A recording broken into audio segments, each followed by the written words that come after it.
Hello everyone and welcome to another video. This time we're going to do something that's extra special because we're going to be traveling to a shared island. This means that we're going to visit another island, but that's been made by another player. So to do that, we need a couple of things. Everything is super easy to get, and I'm going to tell you how to do that. So the first thing is that we need to talk to Jeffrey that is here on the east side of the island, all the way on the top most of the time. So that's where you're going to find this place. And then you're going to also need to purchase the Island Hopper ticket. That is going to be purchased at the room terminal. Just beside it is always, I think, next to the other ticket that is used to go to the surrounding islands with Dolly. So once you have that, just come here, and you're going to also need the access code that is going to be provided by the owner's island. So that is the only thing that you need to get from outside the game. But actually, I'm going to share the link to a discussion on the Steam community where some other players already shared their access code in case you'd like to visit some other island. So I already visited 3 of them. The good news is that once you visit one island, it's going to be stored in the game so you can visit it later.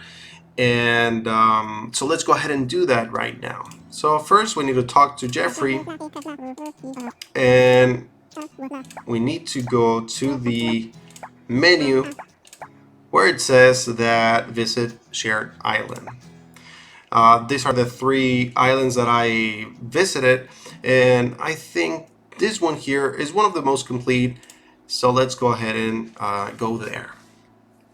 Right now, after clicking, as you see, it's going to check something real quick, and then you simply need to say goodbye to your island for a couple of minutes maybe, and then enjoy the ride. All right, so now that we are here, Jeffrey's going to tell us the name of the island and the name of the player, and then he's going to let us know that we can walk freely around the island, but we will not be able to pick up any item or interact with the phone or our backpack. We can simply walk around and use our item here to jump in case the player doesn't have any bridges, so you need to jump on the rivers. But let's go ahead and start our trip here. So the first thing that we can notice is that the neighbor house or the houses of the neighbors are located in different places, of course. I actually had everything or placed everything together near the main plaza, but that is not the case on the New Hope Island. I think that the player here, Siege, or I think that's how the name is pronounced, actually has every single neighbor. We can count, or we can see Lucas, Hudson, Pepes, that is 3. Then we have Sam 4, Danica 5, Emma 6, 7, 8, 9, and 10 with Phaelin. So yes, he actually has, or she has, every single building here. Let's go ahead and continue with our trip. Something that's very interesting here is that this player used the space, every single space on the island very well, because everything has a building or a house. We can also see some bridges which look very cool. I don't have any on my own island yet, and actually these here, these like bushes or some type of vegetation, I don't know how to call these, are not natural. You need to place this on your own. So, oh, this is the hedge, circle tall, and you can see the names when you stand beside the object, in case if you're wondering if this is something from the natural landscape or if it was placed by the player. We can see here that this is the garden, and so we have a group of different flowers here, and also a gnome here holding a leaf, which I think looks pretty cool.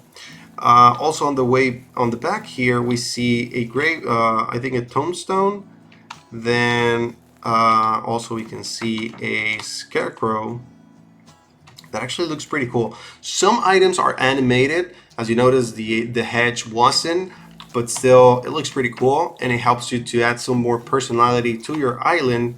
But this here, I can really imagine a whole, like an area filled with tombstones and maybe one scarecrow, and I think it'll look very cool.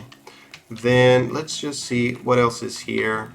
I think that this is the area that has actually, I was going to say that had no buildings, and it doesn't have any buildings, but you know, we do have a volleyball here and also a net. So we can see that the player here is really going for something, like trying to add the items or objects that he's been collecting or she's been collecting during the playthrough.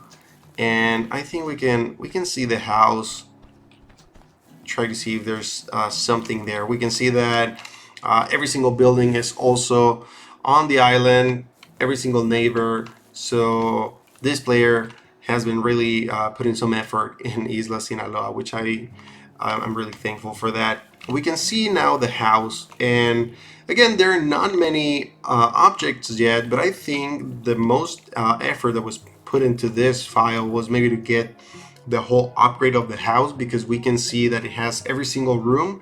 That is 3 from the main area or the living room. So the one here, then on both sides. Then we also have like this area here and another floor going up from these stairs. So the living room seems to be looking or taking good shape with the TV and the sofa. Then let's see what else is here.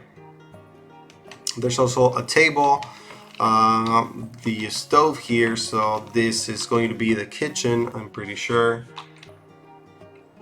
Let's see what else is on this part. This is the game room. And again, we are seeing the same type of floor, same type of walls, but if you remember, those actually take some good investment of your moons. So maybe, I mean, I would do the same thing. Just try to get some more finish on some other task, and then completely focus on getting your house ready and your island with some other objects as well. So those were that was like the bedroom. Let's see what else is here.